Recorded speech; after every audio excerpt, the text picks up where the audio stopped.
السلام علیکم ورحمۃ اللہ وبرکاتہ۔ نحمده ونصلی علی رسولہ الکریم، اما بعد فاعوذ باللہ من الشیطان الرجیم، بسم اللہ الرحمن الرحیم۔ رب اشرح لی صدری ویسر لی امری واحلل عقدۃ من لسانی یفقہوا قولی۔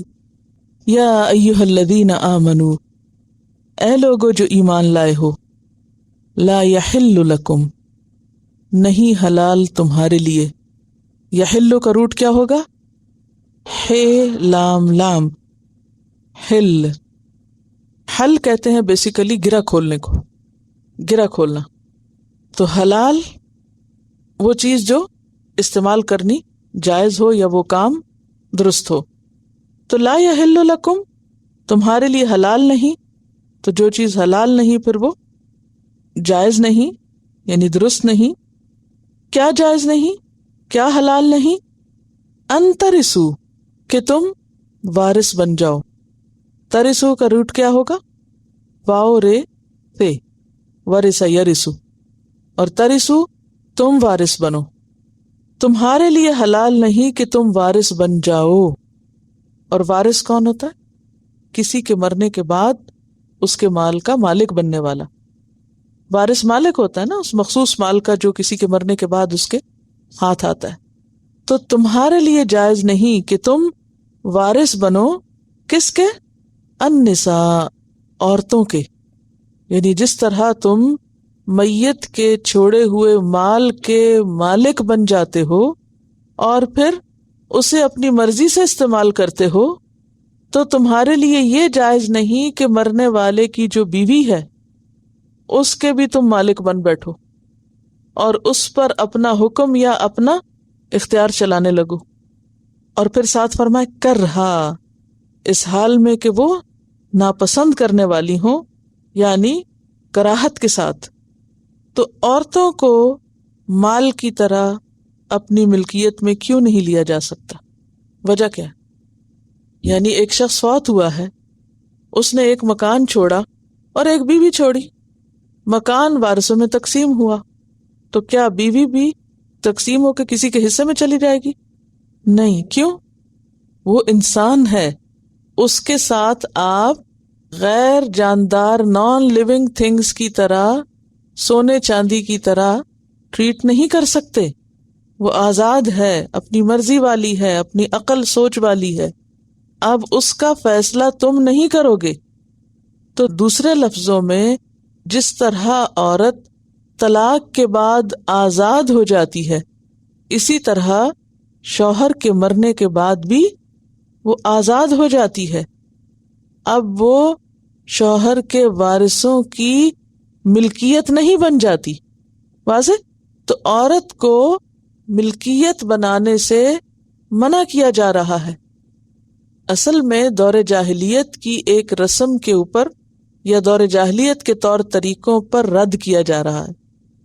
دور جاہلیت میں عربوں کے ہاں کیا رواج تھا کہ کسی شخص کے مرنے کے بعد اس کی جو بیویاں ہوتی تھیں، کیونکہ ایک سے زیادہ عام طور پر شادیوں کا رواج تھا، تو ان کو بھی تقسیم کر لیتے تھے، اور بعض اوقات مرنے والے کے بھائی ان عورتوں کو لے جاتے، بعض اوقات بیٹے، حتیٰ کہ بیٹا بھی ستیلی ماں سے نکاح کے بغیر یا نکاح کے ساتھ تعلق قائم کر لیتا، اور یہ انتہائی ظلم و ستم اور جبر کی کیفیت تھی۔ قرآن نے آ کر اس سے منع کیا، اس سے روکا کہ تم عورت کے وارث نہیں بن سکتے، عورت کو تم اپنی پراپرٹی مت سمجھو۔ تو ایک صورت تھی شوہر کے مرنے کے بعد، کیونکہ وراثت مرنے کے بعد ہی ہوتی ہے نا، کہ عورت کو مال وراثت کی طرح سمجھتے، اسے گھر میں ہی رکھتے، میکے نہیں جانے دیتے تھے، دوسری شادی نہیں کرنے دیتے تھے، تقسیم کر لیتے تھے، یا پھر اس کے حصے میں کوئی مال نہیں آنے دیتے تھے، اور اگر اس کا اپنا کوئی مال ہوتا تھا تو اس کو بھی ہڑپ کر لیتے تھے، اس کا مال بھی ہضم کر لیتے تھے۔ یعنی عورتوں کے وارث نہ بنو میں عورتوں کے علاوہ عورتوں کا مال بھی شامل ہے، یعنی جو کچھ ان کا ہے اس کے بھی تم وارث نہیں، وہ ان کا حق ہے اور انہی کو دو گے۔ تو کیا کیا صورتیں ہوئیں؟ عورت مال کی طرح تقسیم نہیں ہوگی، بغیر نکاح کے اس سے تعلق نہیں رکھا جائے گا، نکاح کے ساتھ بھی جو اس کے محرم رشتے ہیں ان میں سے کوئی اس کو نہیں پکڑے گا. پھر اسی طرح اسے اس گھر میں نہیں پابند کیا جائے گا، اس کو واپس اپنے میکے جانے دیا جائے گا. عدت گزرنے کے بعد اگر وہ کہیں شادی کرنا چاہتی ہے تو اس کو شادی کرنے دی جائے گی. یہ مراد ہے اس سے.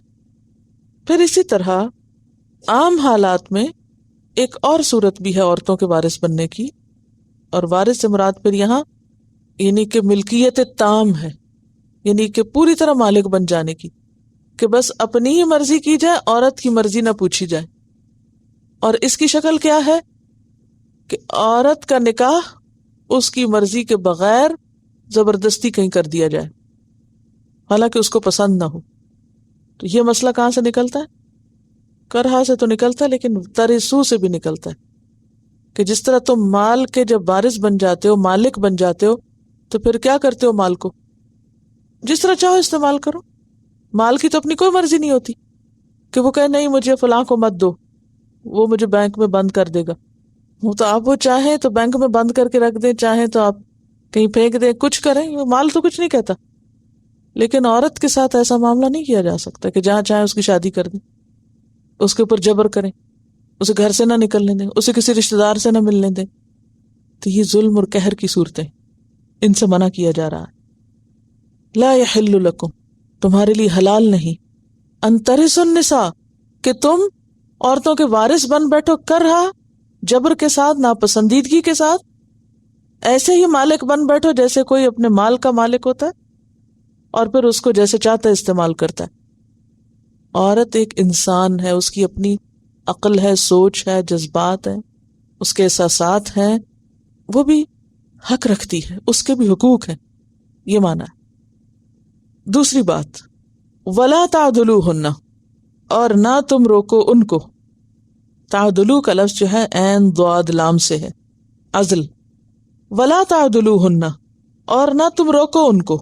عین ضاد لام میں سختی سے روکنا ہے. تم سکوہن میں تو ویسے ہی روکنا نا، بند کرنا، اور یہاں تعدلوہن میں سختی سے روکنا ہے، تنگ کرنا، زچ کرنا، مجبور کرنا.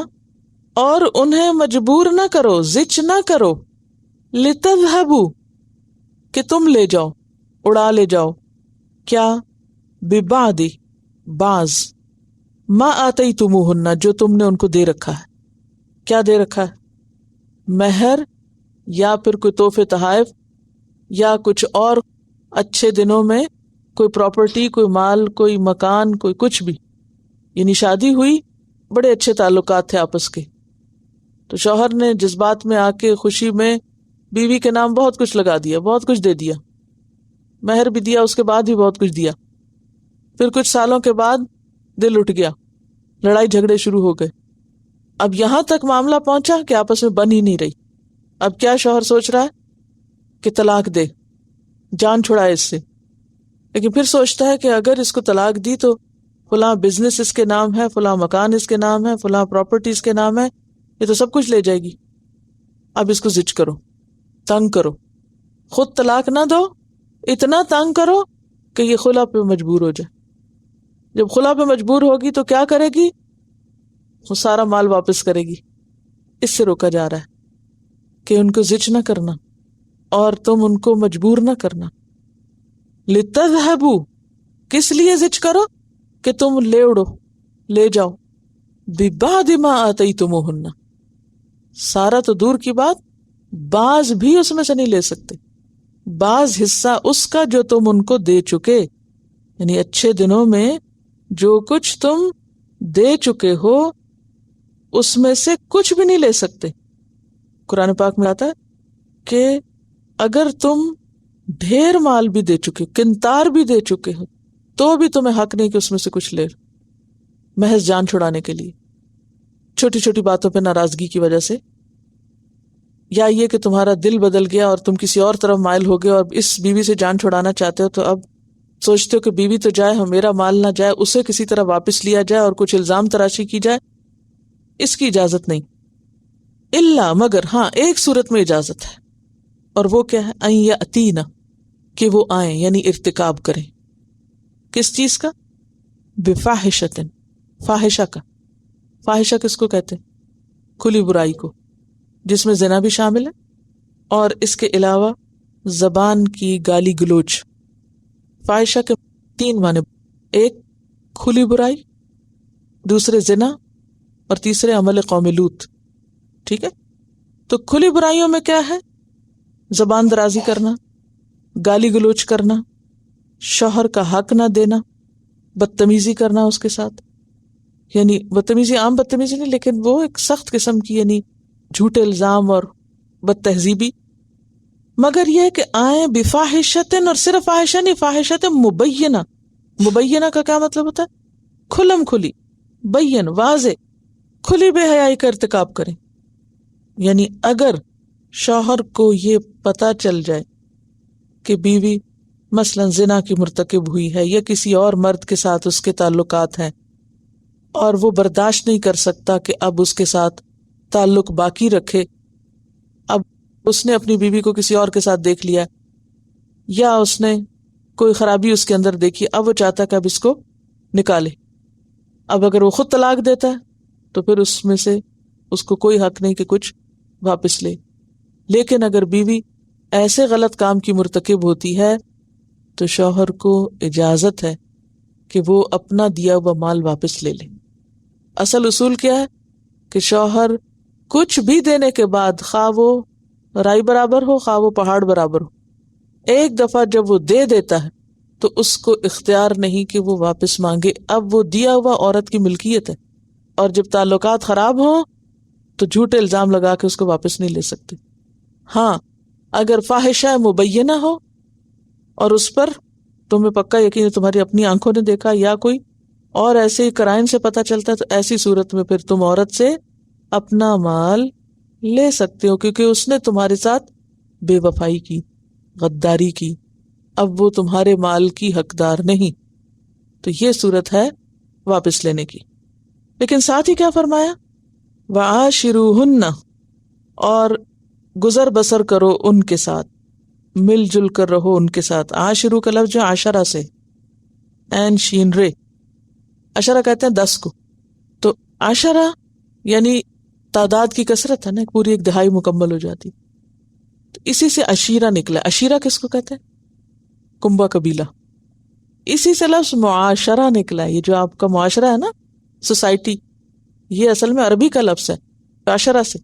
معاشرہ کب بنتا ہے؟ جب 10 لوگ کہیں جمع ہو جائے، کوئی آبادی بنے، کوئی کالونی بنے، 10 گھر بن گئے مثلا، تو کیا ہو گیا؟ وہ ایک معاشرہ بن گیا، وہاں کے لوگ آپس میں مل جل کے رہ رہے ہیں. تو یہاں عاشروہن، ایک دوسرے سے اچھا سلوک کرو، اچھی طرح مل جل کر رہو، بالمعروف، بھلے طریقے سے. معروف کا لفظ جو ہے بہت دفعہ گزر چکا ہے، یعنی جو شرع کے مطابق بھی ہو اور عام روزمرہ زندگی میں انسان جس کو بھلا کہتا ہے، اچھا کہتا ہے، جانا پہچانا ہے، یعنی جانا بوجھا اچھا سلوک، اس کے مطابق زندگی بسر کرو. جس کو لوگ کہیں ہاں اچھا ہے، دستور کے مطابق، طریقے کے مطابق. اب آپ دیکھیے کہ شوہر اور بیوی کے تعلق کو عاشروہن بالمعروف، یعنی ان کا تعلق اجنبیوں والا نہیں ہونا چاہیے. ان کے درمیان ایک بونڈ ہونا چاہیے، ان کے درمیان آپس کا ایک کمیونیکیشن ہونا چاہیے، ایک ریلیشن نظر آنا چاہیے. ان کو باہمی زندگی کے سفر کو آپس کے مشورے سے مل جل کے گزارنا چاہیے. یہ مطلوب ہے. اسلام میں شوہر کو یہ لازم پابند کیا جا رہا ہے کہ تمہاری طرف سے آغاز ہو، کیونکہ تمہارے ہاتھ میں عقدۃ النکاح. عاشروہن مردوں سے خطاب ہے کہ عورتوں کے ساتھ بھلے مانسوں کی طرح، شریف لوگوں کی طرح، اچھے لوگوں کی طرح حسن سلوک سے معاملہ کرو.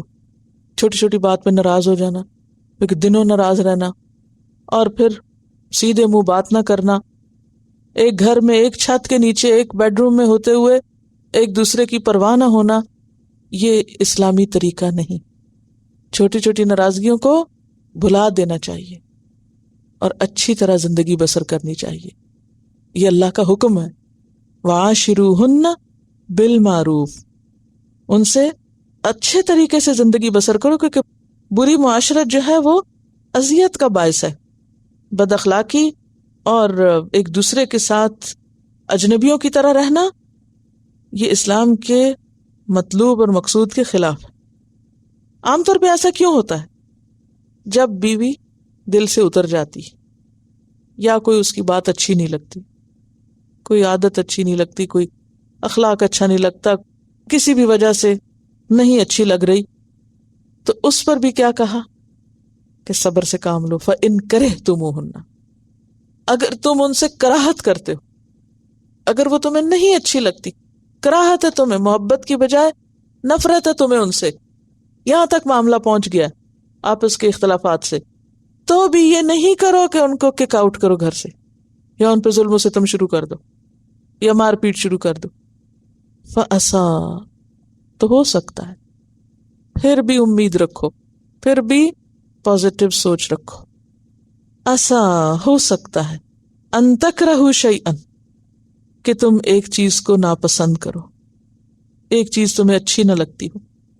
وَيَجْعَلَ اللَّهُ، اور ڈال دے اللہ، فیہ، اسی کے اندر، خیرن کثیرا، بہت زیادہ بھلائی.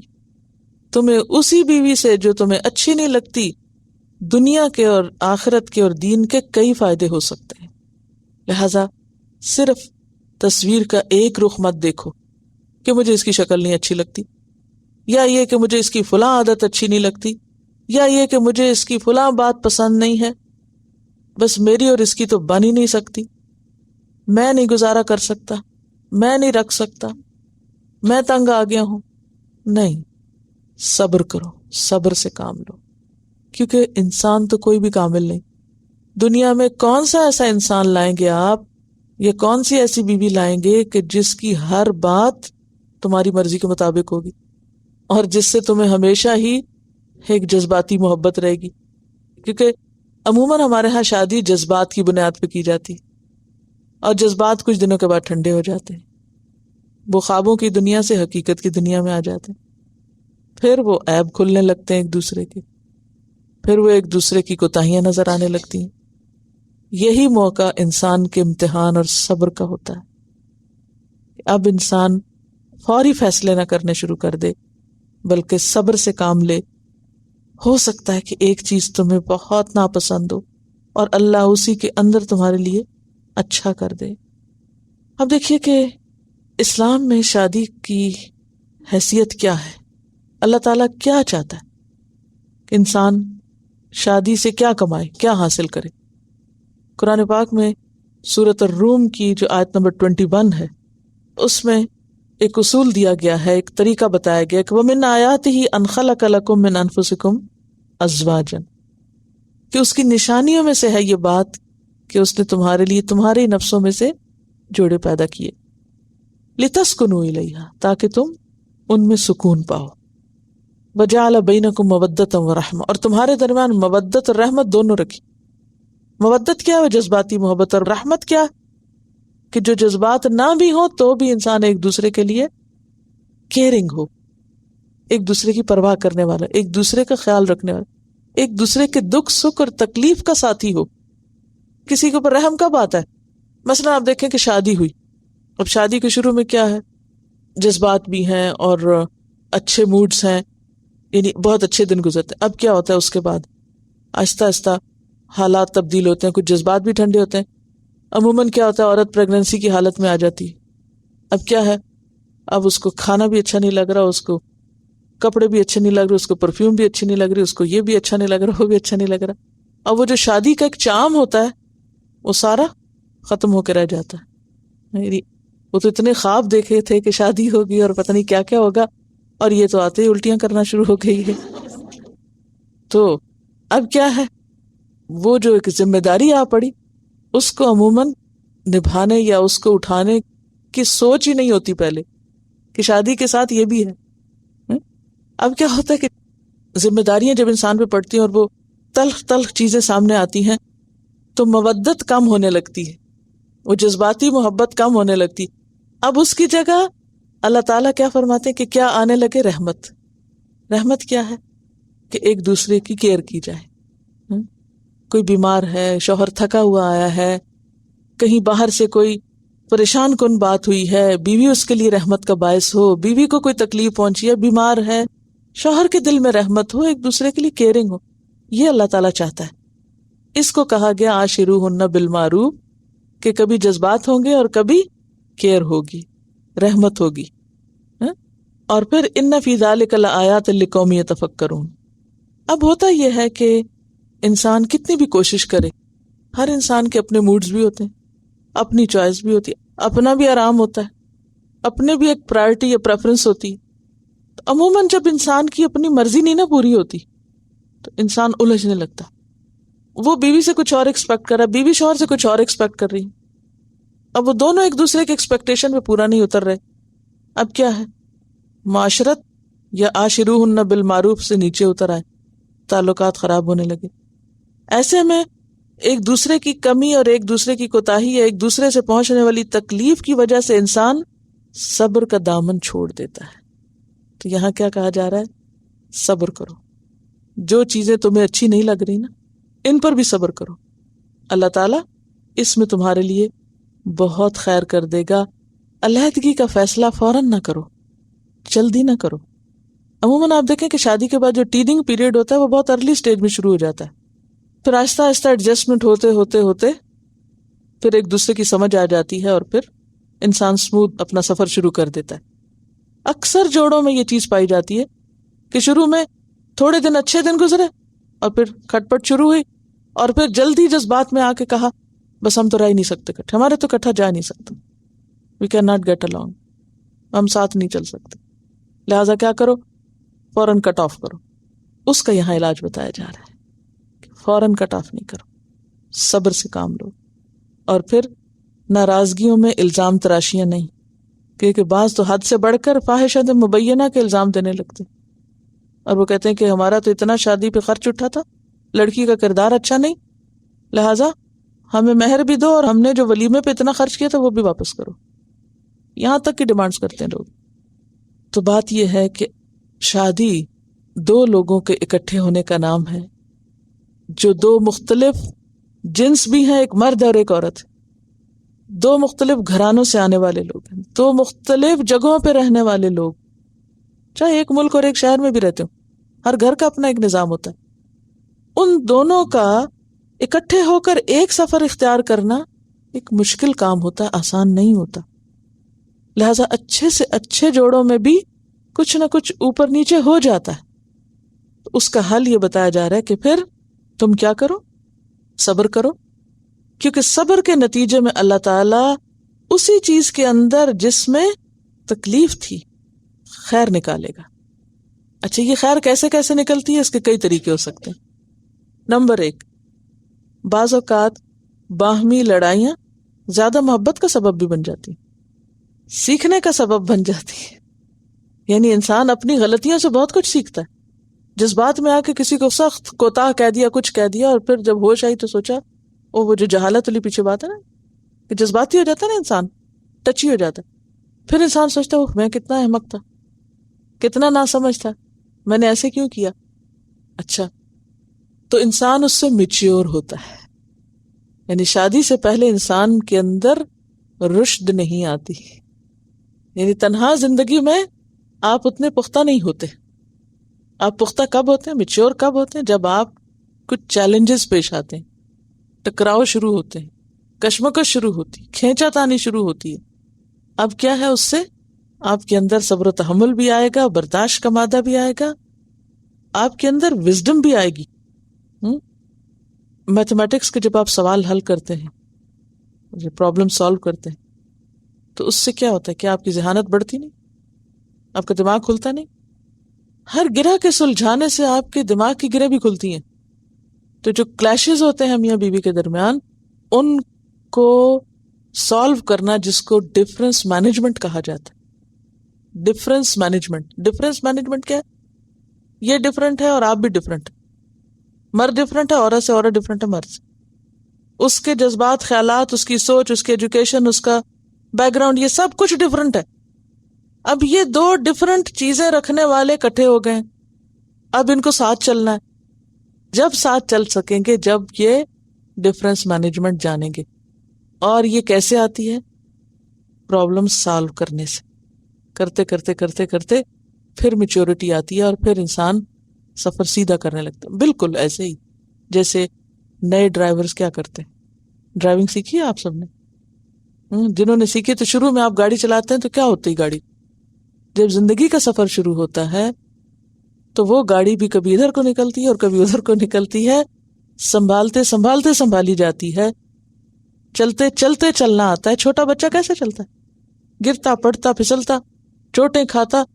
چھوٹے بچے جب چلنے کی عمر میں آتے کتنی چوٹیں کھاتے ہیں، کیسے کیسے سر سوج جاتے ہیں، کبھی کہیں لگتے ہیں کبھی کہیں لگتے ہیں.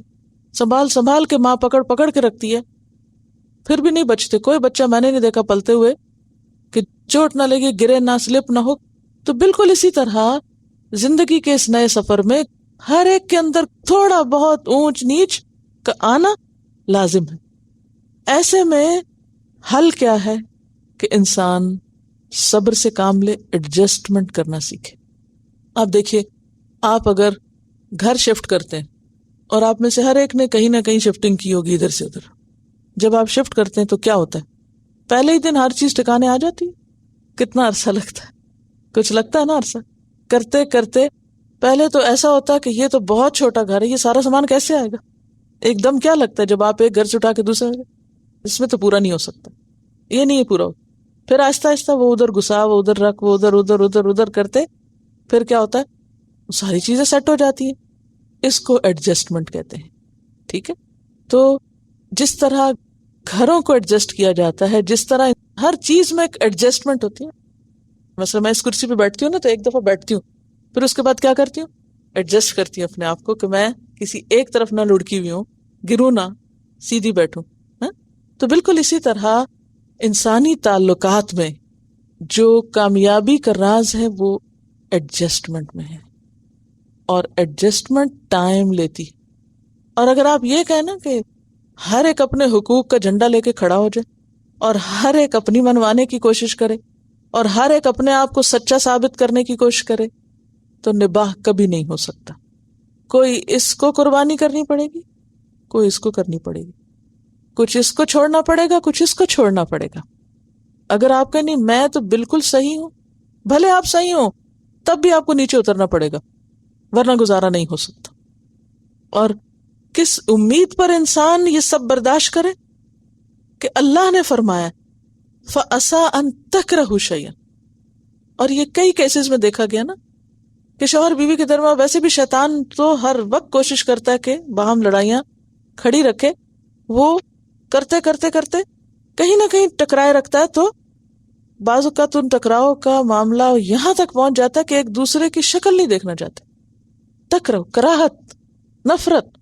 پھر کیا ہوتا ہے؟ دل اللہ کے ہاتھ میں، اللہ تعالیٰ دل بدل دیتا ہے، سب ٹھیک ہو جاتا ہے. اور انسان اپنی غلطیوں سے سیکھتے سیکھتے آخر چلنا سیکھ ہی لیتا ہے. اور پھر دوسری چیز کہ ہو سکتا ہے کہ اللہ تعالیٰ تمہیں اس بیوی کے ذریعے ایسی اولاد دے جو تمہارا نام روشن کرنے کا سبب ہو.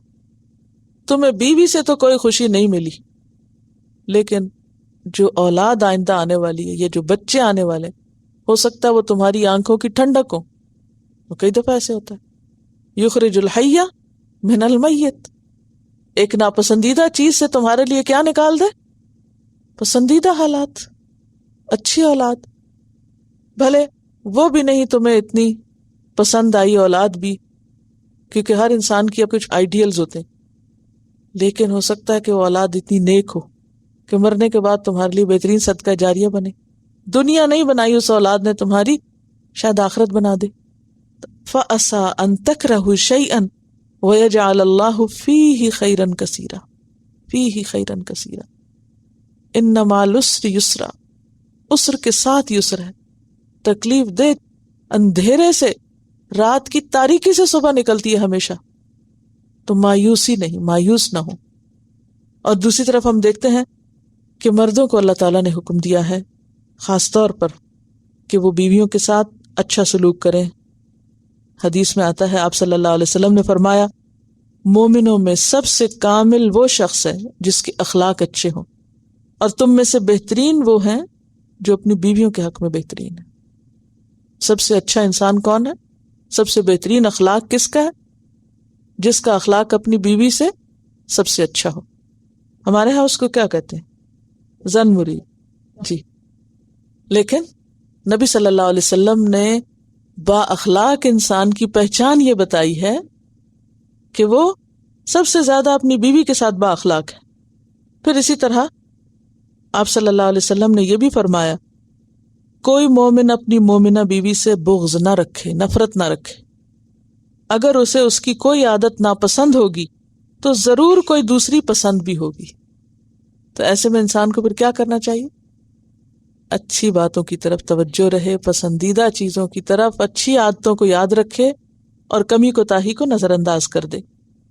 پھر اسی طرح حضرت عائشہ کی بہترین مثال ہمارے سامنے. وہ کہتی ہے میں نبی صلی اللہ علیہ وسلم کے گھر گڑیوں سے کھیلا کرتی تھی اور میری سہیلیاں بھی آ کے کھیلتی تھی میرے ساتھ، اور جب نبی صلی اللہ علیہ وسلم آتے تو وہ ڈر کے بھاگ جاتی، ادھر ادھر چھپ جاتی. آپ ان کو ڈھونڈتے اور میرے پاس بھیجتے کہ کھیلو، مت جھجکو. اس کو کہتے ہیں حسن معاشرت، اچھا سلوک، کہ بیوی کی جذبات یا اس کی جو عمر ہے یا اس کی جو دلچسپی ہے یا کوئی ہابی ہے اس کا بھی خیال رکھا جائے. پھر اسی طرح آپ صلی اللہ علیہ وسلم ایک موقع پہ حضرت عائشہ کے ساتھ دوڑ لگاتے. حضرت عائشہ ہلکی پھلکی آگے نکل جاتی، پھر کچھ عرصے کے بعد کہیں اور دوڑ لگاتے ہیں، آپ صلی اللہ علیہ وسلم آگے نکل جاتے ہیں. فرماتے ہیں یہ اس دن کا بدلہ ہے. یہ پیغمبر ہے اللہ کے، وہ اپنی بیوی کے ساتھ اس طرح کا معاملہ کر رہے ہیں. ہمارے ہاں کیا ہے کہ نہیں، روب نہیں رہتا، مصنوعی قسم کا اپنے اوپر ایک لبادہ اوڑھ لو اور ایک ہیبت ناک چیز بن جاؤ. اسی طرح قرآن پاک میں اللہ تعالیٰ فرماتے ہیں یا ایھا الذین آمنوا ان من ازواجکم و اولادکم عدوا لکم، بے شک تمہاری بیویاں اور بچے تمہارے دشمن ہو سکتے ہیں. دشمن، اتنی نفرت جیسے کوئی دشمن سے کرے. تو کیا کرو؟ فاحذروہم، ان سے بچ کے رہو، محتاط رہو. وان تعفوا وتصفحوا وتغفروا فإن اللہ غفور رحیم. اگر تم معاف کر دو، درگزر کرو، جانے دو، بخش دو، تو اللہ بھی غفور رحیم. یہاں تک مردوں سے کہا گیا کہ اگر تم سمجھتے ہو تمہاری بیوی یا تمہارا بیٹا دشمن ہے تمہارا، تو بھی تمہیں کیا کرنا ہے؟ برداشت کرنا ہے، معاف کرنا ہے. 3 لفظ ہیں معاف کرنے کے لیے قرآن میں، تینوں ایک ہی جگہ کٹھے ہیں. تعفو وتصفحوا وتغفروا. تغفروا میں کیا؟ غلطیاں ڈھانپ دو، چھپا دو، تو اللہ بھی تمہیں معاف کر دے گا. جو دین یہاں تک معاف کرنے کو سکھائے، وہاں چھوٹی چھوٹی باتوں پر بڑی بڑی ناراضگیوں کا تو کوئی جواز ہی نہیں بنتا.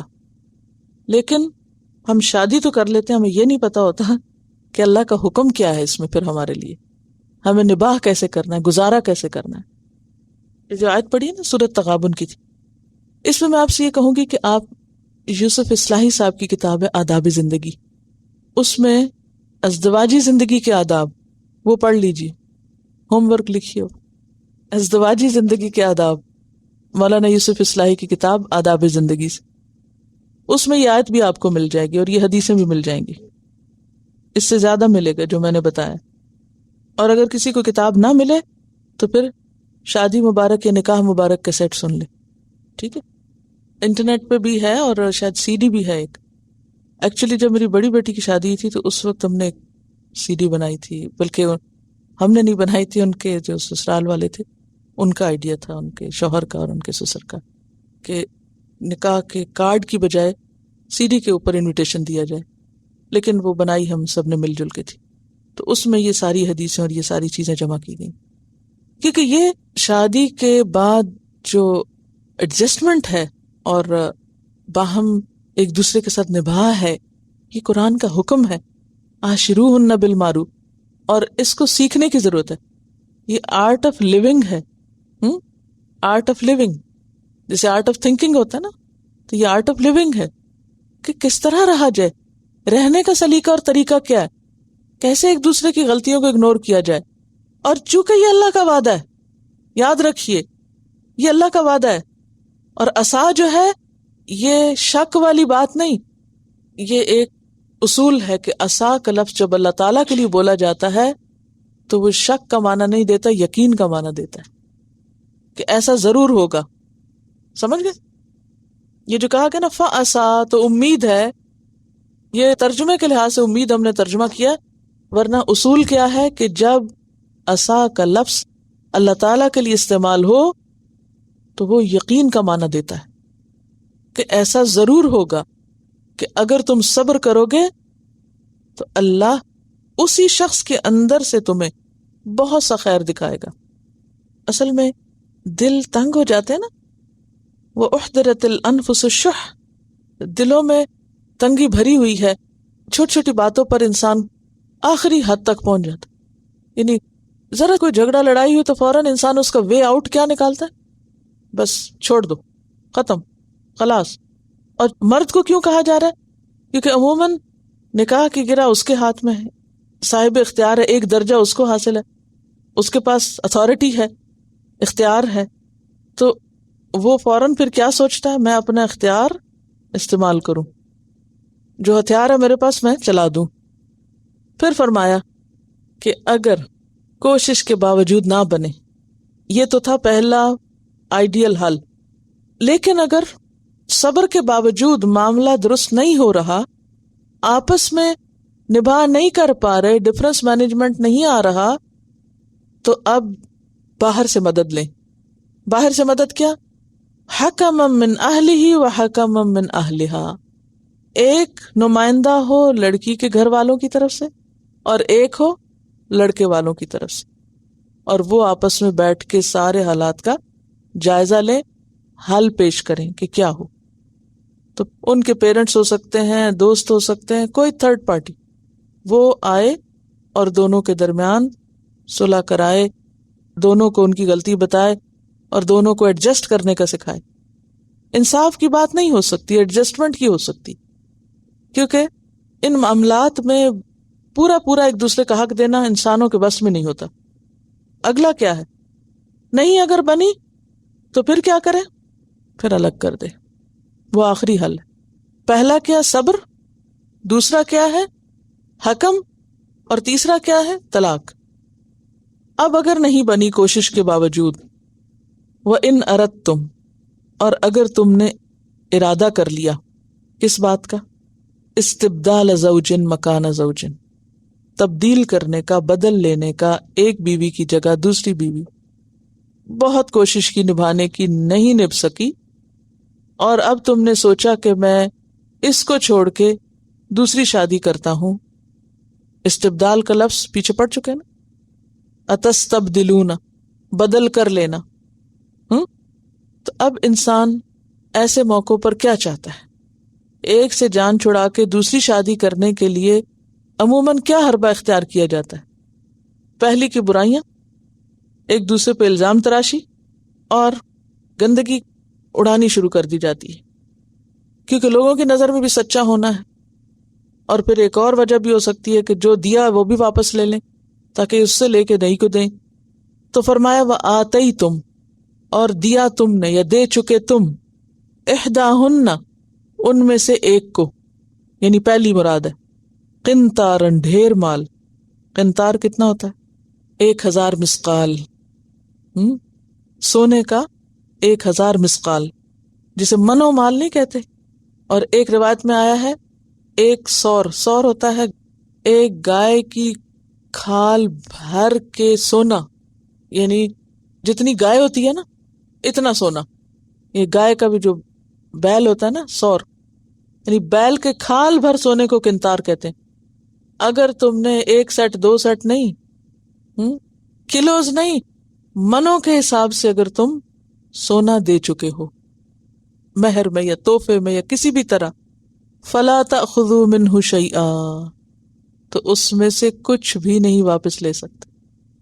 ٹھیک ہے، نہیں بن رہی، طلاق دے دو، جو بیوی کو دیا ہے وہ بھی ساتھ اس کے دے دو، لے نہیں سکتے. اب کس طرح اسلام نے عورت کے حق کو پروٹیکٹ کیا، سوچیں ذرا.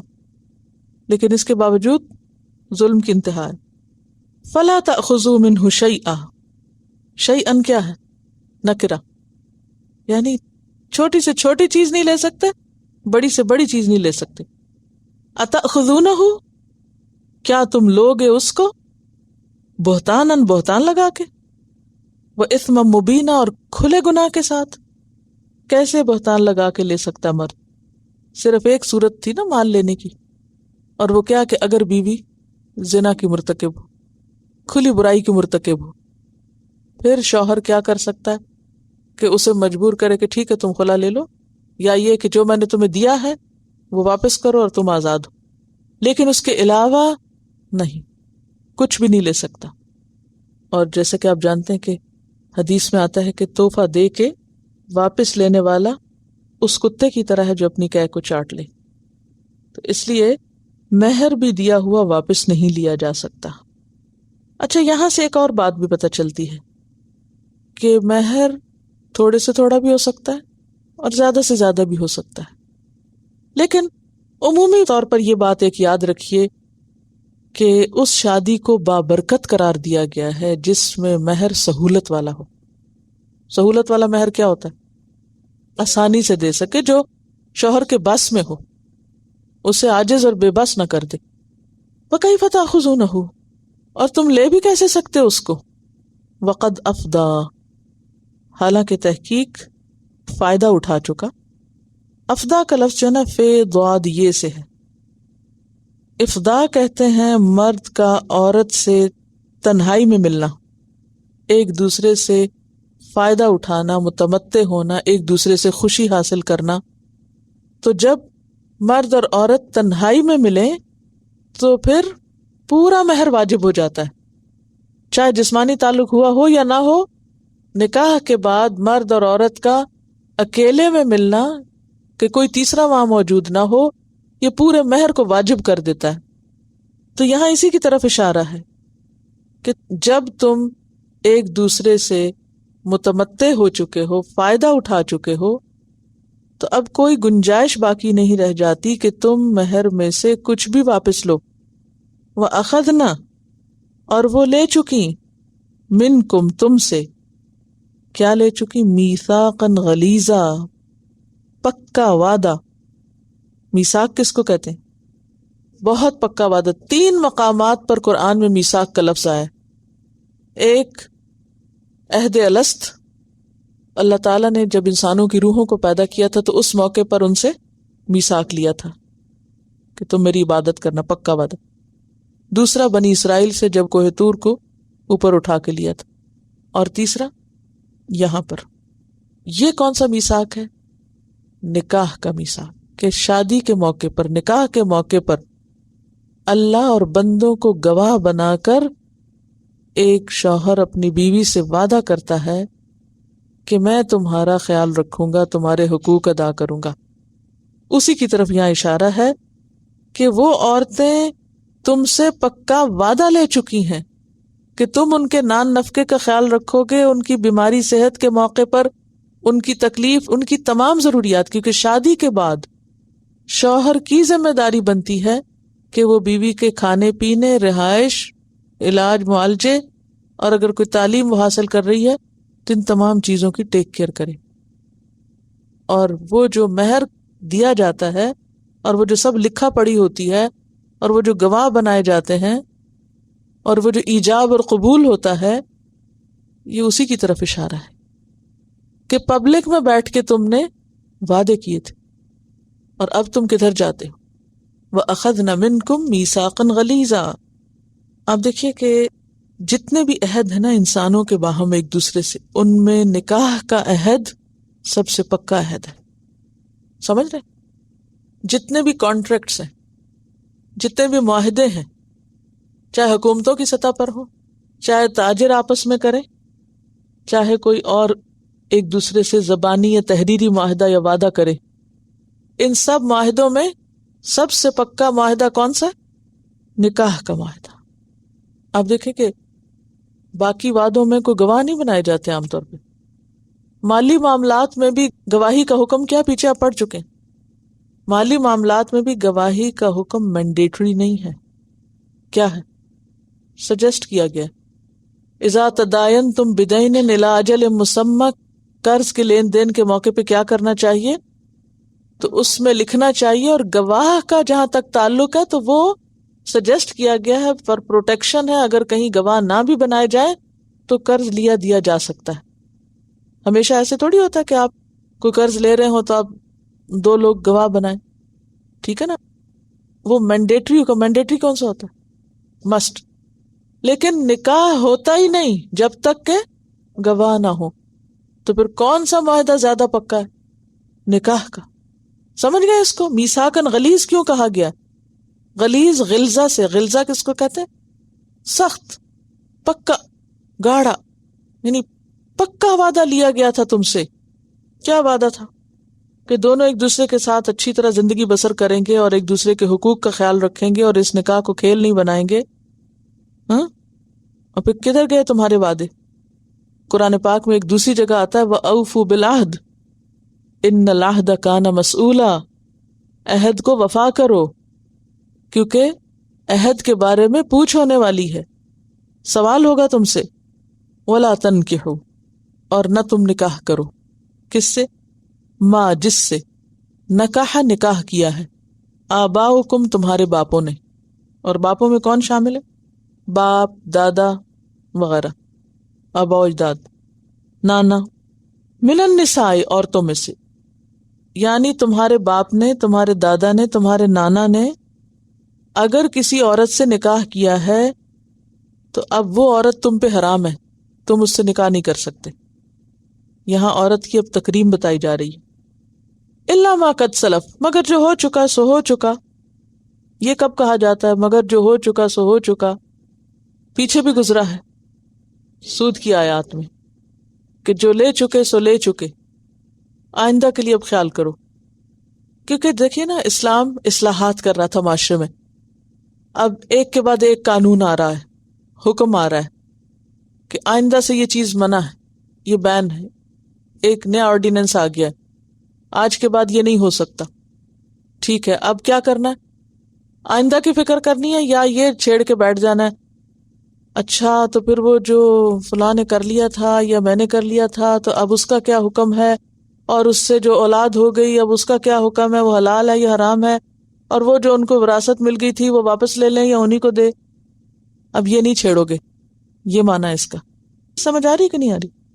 کہ الا ما قد سلف, اگر کوئی کر چکا ہے کر چکا ہے, بس اب وہ چیپٹر کلوز کرو, اسے مت کھولو. واپس تھوڑی جا سکتے. اب مثلا گائے کا دودھ نکال کے واپس ڈال سکتے؟ تو ہو چکا.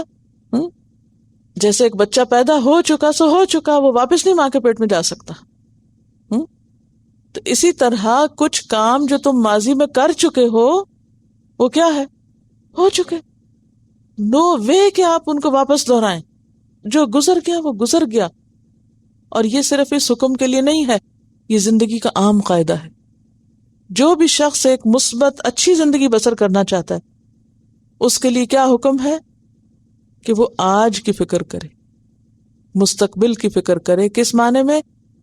کہ آئندہ وہ غلطی نہ دہرائے, وہ ماضی کی باتیں کھول کے نہ بیٹھے رہے. شوہر بیوی میں بھی کبھی اچھے دن نہیں آ سکتے اگر انسان پچھلی باتیں, پچھلی کہانیاں پھر دہرانے. وہ ڈے 1 پہ یہ ہوا تو پھر ڈے 2 پہ یہ ہوا, 3 پہ یہ ہوا, 4 پہ. کبھی پچھلی باتیں مت دہراؤ.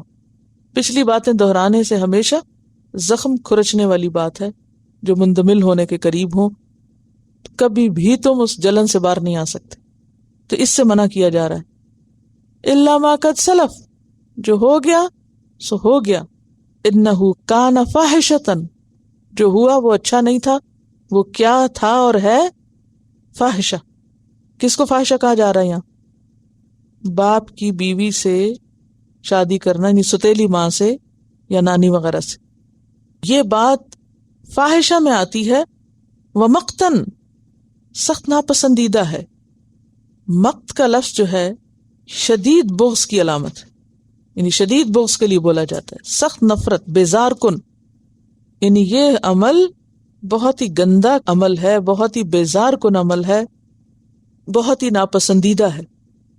اصل میں دور جاہلیت میں یہ بھی ایک عام رواج تھا. وہ پیچھے پڑا نا ہم نے کہ عورتوں کے وارث بن بیٹھتے تھے. تو اسی طرح بعض اوقات ایسی عورتوں سے شادی بھی کر لیتے تھے. مثلا تاریخ میں مثال ملتی ہے حسن بن ابی قیس کی. اس نے باپ کی بیوی سے شادی کی تھی, اس کا نام قبیشہ بنت مان تھا. صفوان بن امیہ نے فاختہ بنت اسود سے شادی کی تھی، وہ بھی اسی طرح اس کے باپ کی بیوی تھی۔ منصور بن مازن نے ملیکہ بنت خارجہ سے شادی کی تھی۔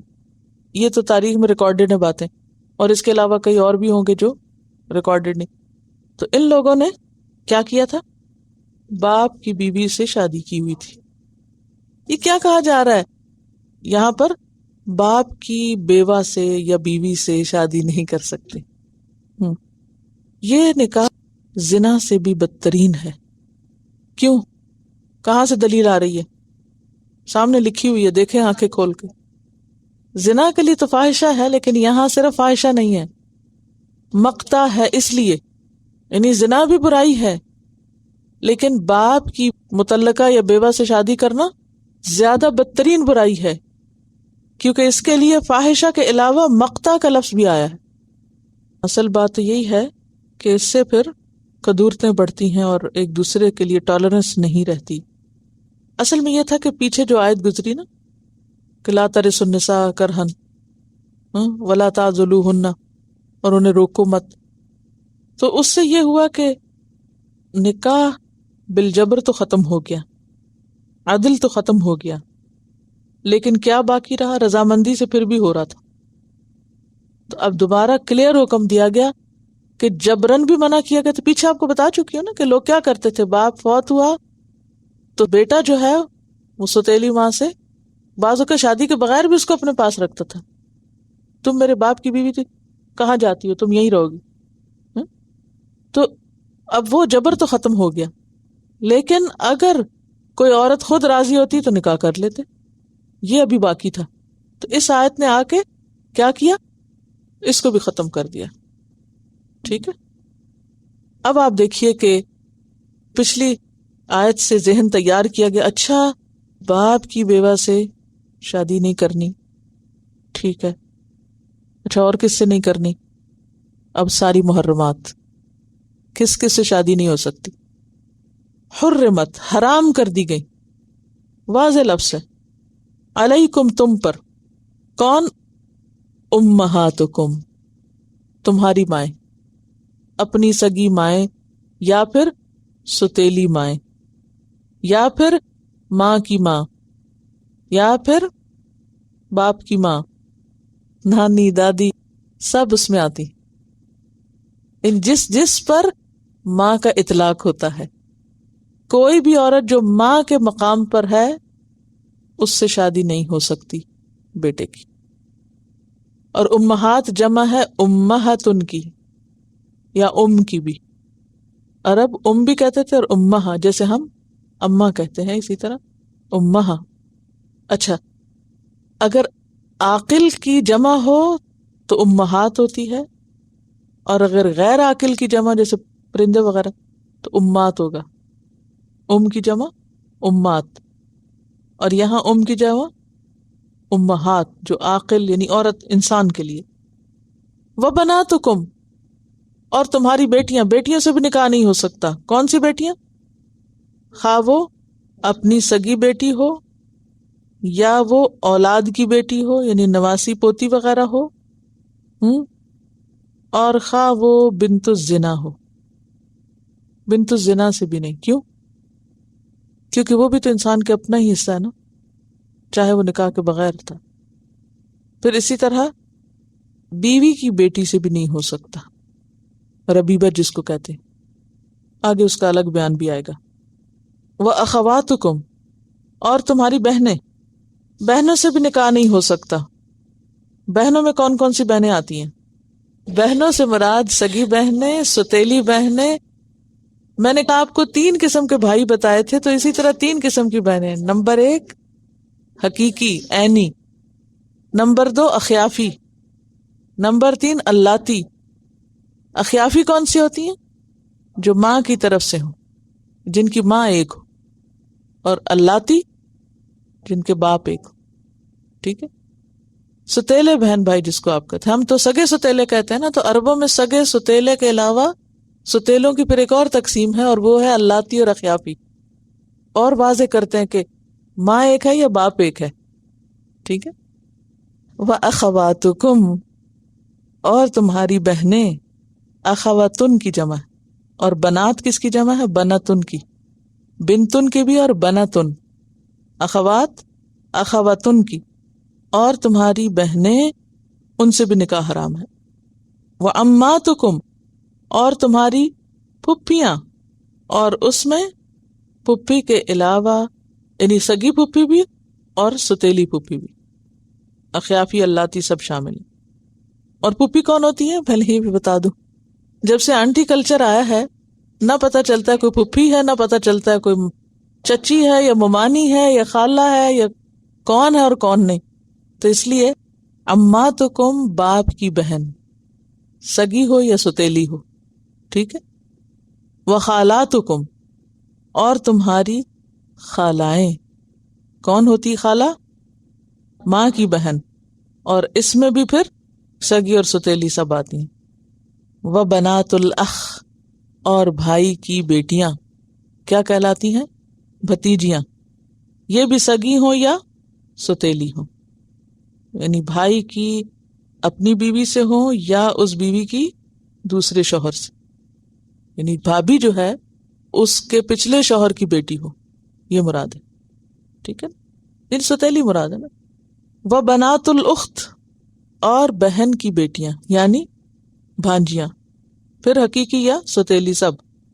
وَأُمَّهَاتُكُمْ، اچھا یہاں لگا دیں لکیر، یہ ہے وہ محرمات جو نسب کی وجہ سے ہیں، یعنی حرمت کے تین اسباب ہیں بیسیکلی، ایک سبب ہے نسب، دوسرا سبب ہے رضاعت، اور تیسرا سبب ہے مصاہرت، یعنی حرمت کی تین بنیادیں۔ نسب سے مراد جو قریبی رشتہ دار ہیں، جن میں مائیں، بیٹیاں، بہنیں، پھپھیاں اور خالائیں، بھتیجیاں اور بھانجیاں شامل ہیں، یہ سب محرمات کس میں محرم ہے، حرام ہے؟ نسب میں۔ اچھا، پھر رضاعت میں، رضاعت کا کیا مطلب ہوتا ہے؟ دودھ پلانے کی وجہ سے، ارضاع کہتے ہیں دودھ پلانے کو۔ اس کے بارے میں صاف طور پر حدیث میں آتا ہے، بخاری کی روایت ہے، جو عورتیں نسب کی روح سے حرام ہیں وہ رضاعت سے بھی حرام ہو جاتی ہیں۔ اس لیے رضائی ماں، رضائی بیٹی، رضائی بہن، رضائی پھپھی، رضائی خالہ، رضائی بھتیجی، رضائی بھانجی، ٹھیک، یہ سب محرمات میں سے۔ وَأُمَّهَاتُكُمُ اللَّاتِي أَرْضَعْنَكُمْ، وہ مائیں تمہاری جنہوں نے تم کو دودھ پلایا تھا۔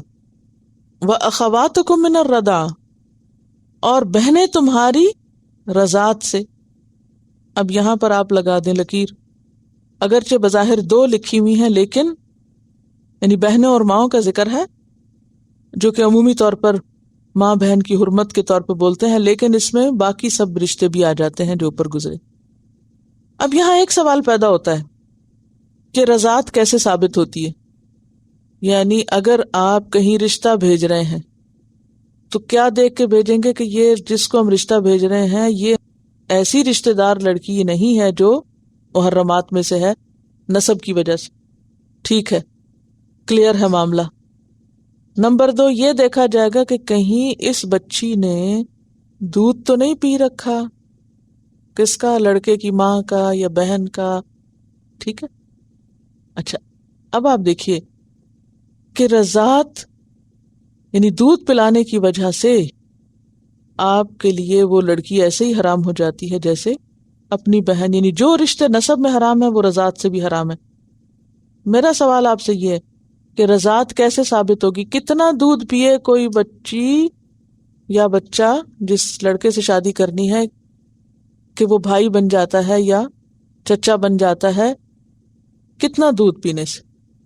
1 دفعہ پینے سے، 2 دفعہ پینے سے، 3 دفعہ پینے سے، 4 دفعہ پینے سے، 5 دفعہ پینے سے، ٹھیک۔ جب تک 5 دفعہ دودھ نہ پیے، حدیث میں آتا ہے کہ 1 دفعہ یا 2 دفعہ پینے سے حرمت نہیں ثابت ہوتی، ورنہ تو زندگی مشکل ہو جاتی۔ بعض اوقات ایسا ہوتا ہے نا کہ بچے اتنا روتے ہیں، ماں گئی ہوئی بازار واپس نہیں آ رہی، اب فیڈرز تو ہے نہیں اس وقت، اب کیا ہوتا تھا کہ بچہ رو رو کے ہلکان ہو رہا ہے، بھوکا ہے، کچھ اور کھا نہیں سکتا، چھوٹا ہے، بڑے بچے تو پھر بھی آپ ان کو کوئی روٹی بسکٹ پکڑا دیتے ہیں، لیکن بہت چھوٹے بچے تو کچھ نہیں. یا پھر یہ کہ سفر کی حالت ہے، یہ کوئی بھی. اب کیا ہوا، دوسری عورت جس کا دودھ ہے وہ کہتی ہے کہ اٹھاؤ لاؤ اس بچے کو میں دودھ پلا دوں تاکہ چپ کرے، کیونکہ سب کو شور مچا کے تنگ کرتا ہے نا بچہ. اب ایک دفعہ دودھ پلا دیا. اب کیا ہے، اب اس ایک دفعہ کے دودھ پلانے سے حرمت نہیں ثابت ہوگی. ٹھیک ہے، ایک دفعہ سے کوئی بات نہیں. تو اس میں اصول کیا ہے کہ 5 رضعات ہوں، المس والمستان، یعنی ایک چسکی 2 چسکی یا 1-2 دفعہ پینے سے حرمت نہیں ہوتی. پھر وہ دوسری بات یہ کہ اتنا پیے کہ جو جسم کی غذا بنے، یعنی محض 1-2 قطرے ٹپکانے سے نہیں بات بنے گی، یعنی ایک ٹائم کا پینا جس سے پیٹ بھر جائے. ٹھیک ہے. پھر دوسری بات یہ کہ چاہے وہ اس عورت کے سینے سے پیے یا وہ نکال کے کسی فیڈر میں ڈال کے پلائے یا چمچ سے نکال کے پلائے یا کسی بھی طریقے سے. تو یعنی کہ 5 دفعہ پیا ہو، نمبر 1. نمبر 2 یہ کہ پینے کے طریقہ پہ کوئی فرق نہیں پڑتا. اصل چیز دودھ ہے، چاہے وہ فیڈر سے ہو، چاہے وہ ماں کے سینے سے، چاہے وہ چمچ سے، چاہے وہ روئی میں بھگو کے روئی ٹپکانے سے، وٹ ایور. چھوٹے چھوٹے بچے ہوتے ہیں نا ان کے پیٹ جلدی بھر جاتے ہیں، لیکن بڑا بچہ ہو تو اس کا پیٹ دیر سے بھرتا ہے. تیسری چیز یہ کہ وہ 2 سال یعنی دودھ پلانے کی مدت کے بیچ میں ہو، 2 سال دودھ پلانے کی مدت کے اندر ہو، مدت رضاعت کے اندر اس نے دودھ پیا ہو. یہ راجح قول ہے. ایکسیپشنلی اس میں یہ بھی آتا ہے کہ ایک روایت ملتی ہے جس میں حضرت حذیفہ جو تھے ان کے ایک پالک بچہ تھا، یہ ایک غلام تھے جو انہی کے گھر میں پلے بڑھے جوان ہوئے.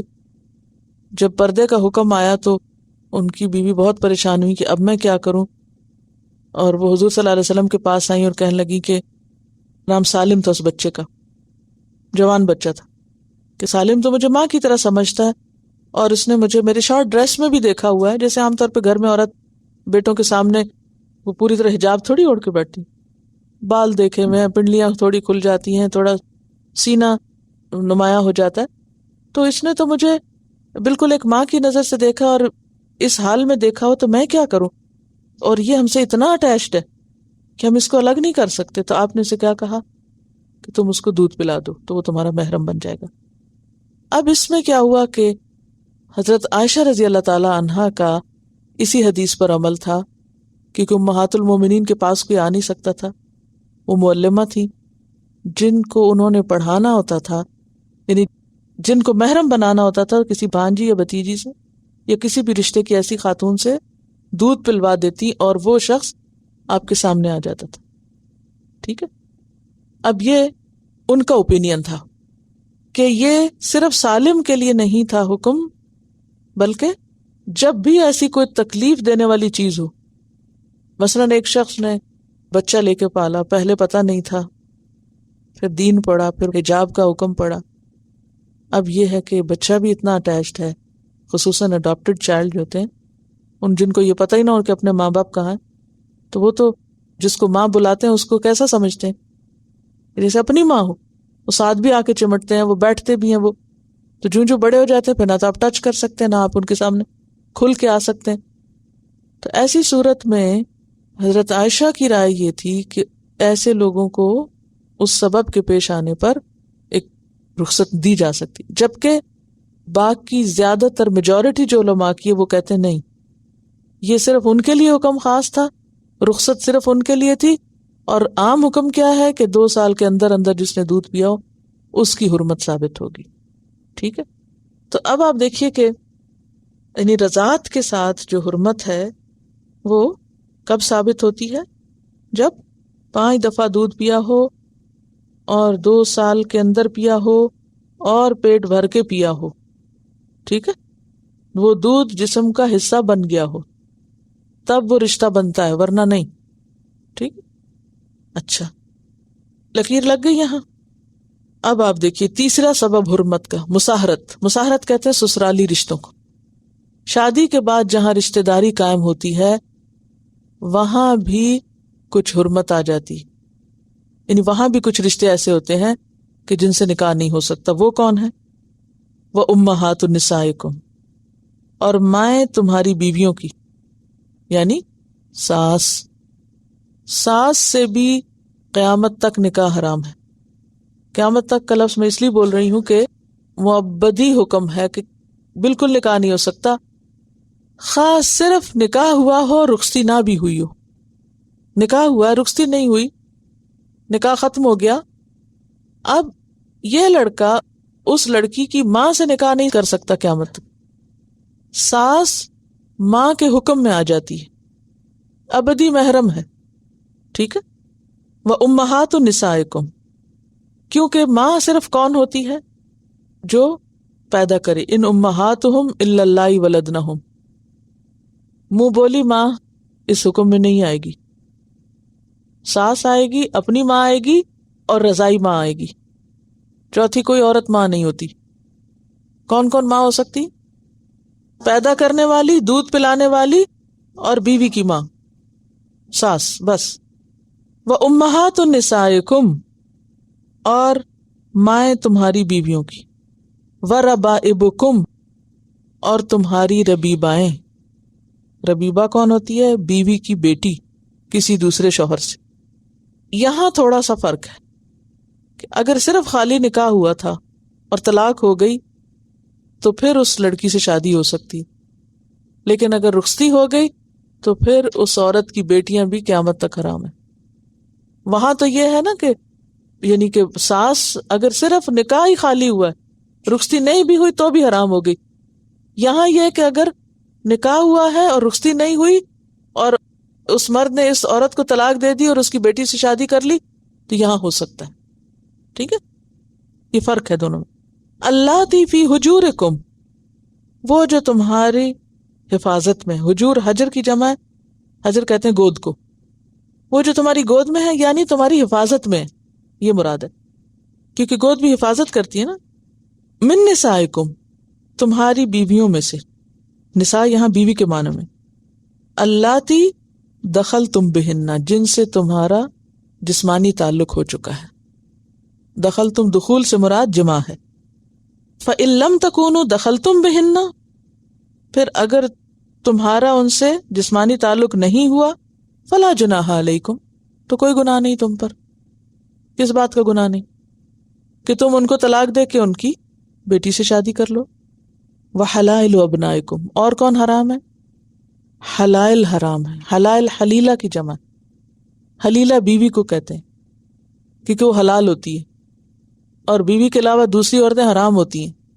تو حلائل بیویاں کس کی؟ ابنائکم، تمہارے بیٹوں کی. یہ کون ہوئی؟ بہو. بہو سے بھی نکاح حرام ہے. جیسے ساس سے حرام ہے ایسے ہی بہو سے بھی ہمیشہ کے لیے حرام ہے. لیکن کون سی بہو؟